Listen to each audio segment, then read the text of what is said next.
Hey everybody, it's Tripl-L, and now let's talk about one of the new series popping up in the summer 2017 season of anime, Hajimete No Gal.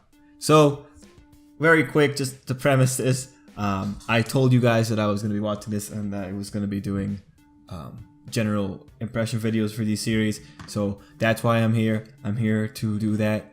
I'm also watching this show for the plot, just putting that out there. And I'm also making the video now because Wednesdays, there's not much else that's there for me to talk about, and I kind of want to have a consistent flow of videos popping out.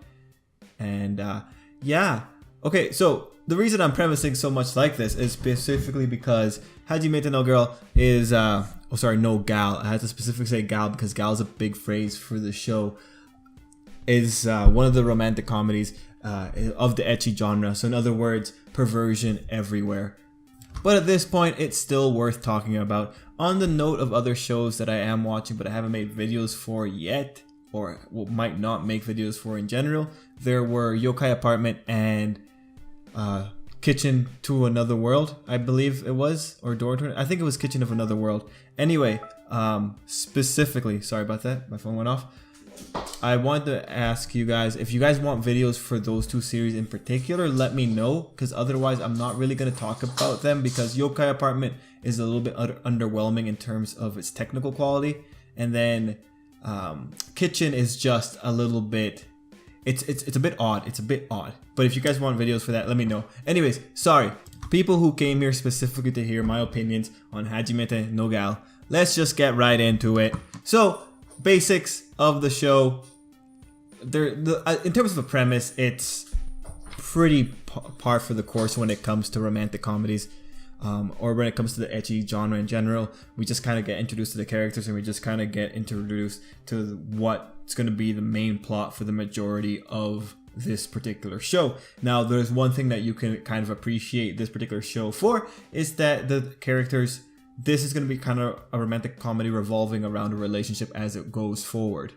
So that's worth something. That's worth some novelty when it comes to romantic comedies. Now, you might be seeing in the title, because I've decided on the title from like the moment I saw this episode, equal parts pretty, equal parts cringe.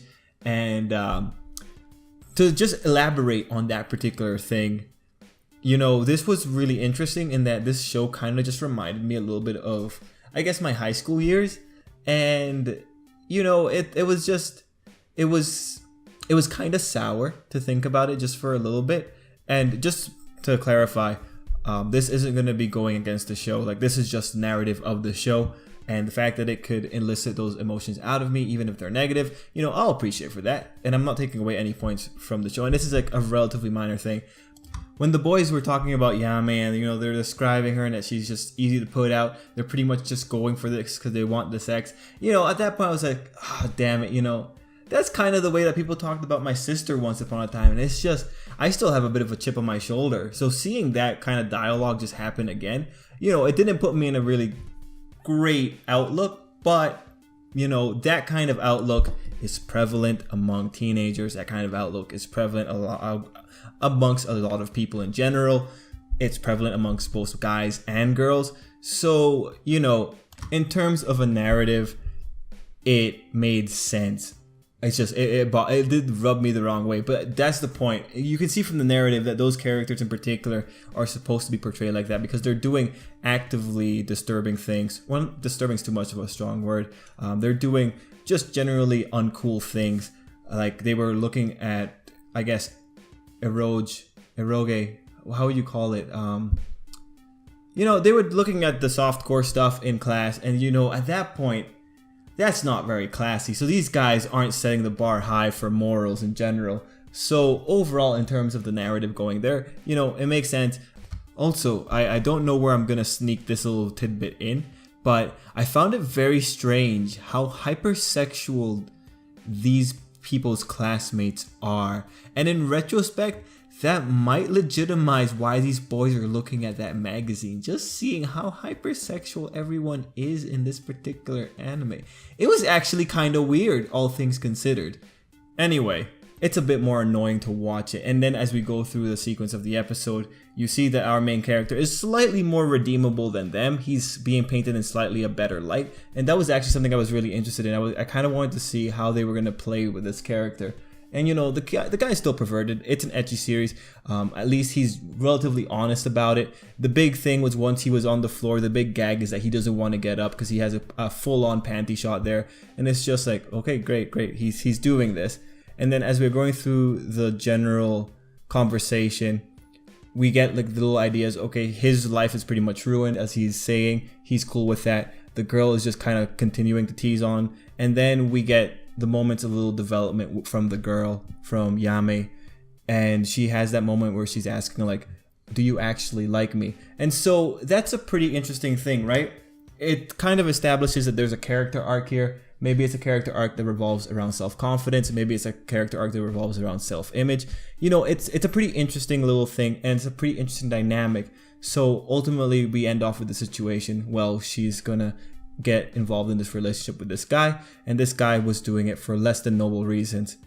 But in terms of a story, you know, it's in terms of anime in particular, seeing this kind of approach to the romantic comedy ecchi genre, it's both parts cringy because you have the aspect of the three friends who are just so rude as to just read porno mags in the middle of class when like everyone is watching them, and then you have the character aspects of like, this is a pretty interesting dynamic that we haven't really seen that often in this particular genre. So again, the novelty is there for this show, but again, it is an ecchi series. It is perversion everywhere. They have a target demographic and they're swinging hard for it. And speaking of swinging hard, let's talk about the censorship. So when it comes to these things, whenever there's censorship involved, you have to wonder like, how raunchy does the source material get? Is the source like what are we messing with? So to find out, because I'm a connoisseur of plot, I had to do this.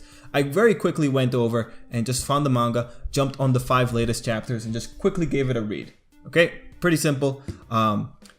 It's okay. Like the censorship is, I think, a bit too intense. I think it's insinuating that there's more going on than there actually is, because the source material, aside from the general perverted situations, is relatively tame. Like it's To Love Ru levels and not To Love Ru darkness levels of eroticism in general. So as I read through the last 5 chapters of the manga, you know, the depth to the characters was there a little bit. You saw that there was some growth. And guys, you know, these kind of shows, I can afford to just go and skip 30 chapters worth of material and still be in a place where I kind of understand what these characters might have gone through. So, you know, not that big of a deal. It's a pretty simple show. It's probably going to be very simple. It's going to be the characters that are ultimately selling the show for us.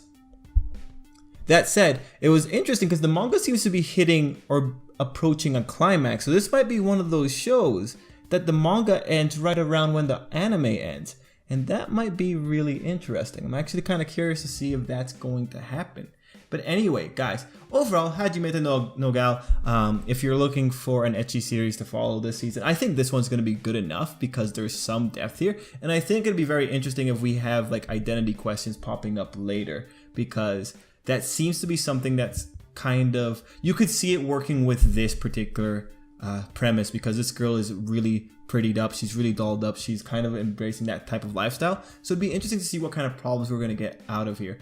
But truthfully, I hope I do not need to see those guys again. They're like just really uncool in general, man. Like they're just uncool guys. The main character, he's good enough because he has some sense of rationality.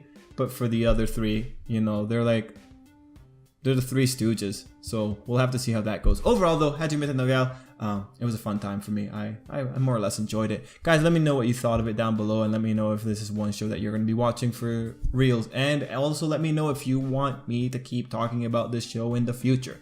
I won't have a problem with that. But let me know. Guys, thanks for everything. Thanks for watching. Until next time, I hope you have a great day.